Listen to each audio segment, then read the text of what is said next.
자, 이렇게 물가 상황이 이제 개선되지 않는 상황에서 뭐 정부는 또 가만히 있을 수는 없겠죠.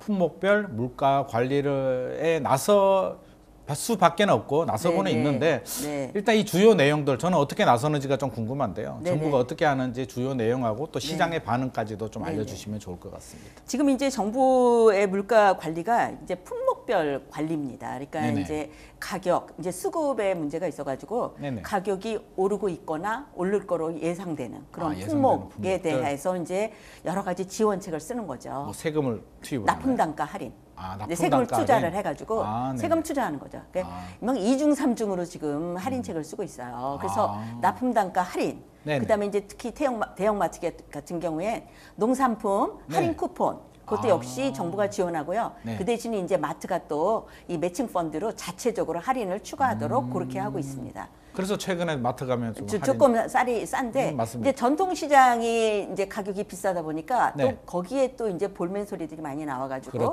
전통시장 또 농할 상품권을 지금 발행을 하고 있습니다. 그래서 이제 정부 세금 가지고 이중 삼중으로 지금 지원책을 쓰고 있다 이렇게 볼 수가 있는데 그럼에도 불구하고 기본적으로 전반적으로 가격이 올랐기 때문에 이제 급등하는 몇 개 품목 빼고 나머지도 전반적으로 가격이 비싸다 이렇게 볼 수가 있는 거죠. 그렇죠. 네, 그런데 이제 특히 이제 우리가 뭐 소고기 같은 경우에는 이제 수입하지 않습니까? 그래서 이제 한 2.1%로 관리가 되고 있다고 그래요.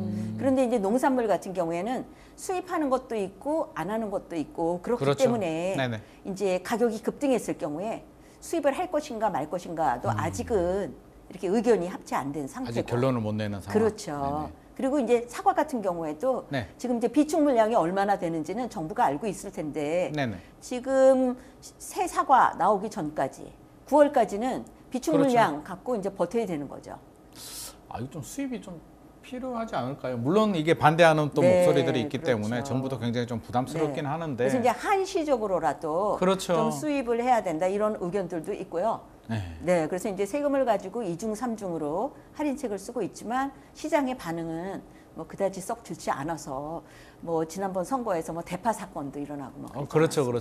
사실 이제 세금을 많이 투입을 한다라고 하는데 교수님 말씀처럼 체감은 별로 안 되고 있어요. 사과 가격도 그렇고 이제 마트 갈 때마다 움찔움찔하는 게 예전 같으면 같은 돈이라도 좀 푸짐하게 살 수 있었는데 지금 몇 개 안 닮으면 이제 그 가격이 되다 보니까 자연스럽게 소비를 줄이게 되고 과일 먹기가 겁나다 보니까 이러다가 내 건강은 어떻게 해야 되나? 비타민 알약 하나 먹어야 되나라는 걱정까지 좀 되는 상황인데 자, 이제 물가가 좀 계속 올라가요. 그래서 저는 또 그런 생각이 듭니다. 어제 이제 제가 모임이 있어가지고 이제 밥을 먹는데 다른 교수님하고 이제 또 은행 또 관계위원님하고 밥을 먹는데 은행에 계시는 분이 그 얘기를 하더라고요. 점심에 이제 돈가스를 먹었는데 사진을 보여주더라고요. 깜짝 놀랐다면서 이제 10,000원짜리 돈가스인데 예전에는 컸는데요. 사진 보니까 손바닥만한 이게 크기가 작아지는 거예요. 이게 같은 10,000원인데 이제 가격을 계속 올릴 수가 없으니까 결국에는 양을 줄이는 현상이 발생해서 이 조그만한 게 무슨 10,000원이냐라고 이제 굉장히 좀 허탈한 이야기를 했는데 이게 결국에는 이제 정부가 아무리 관리를 해도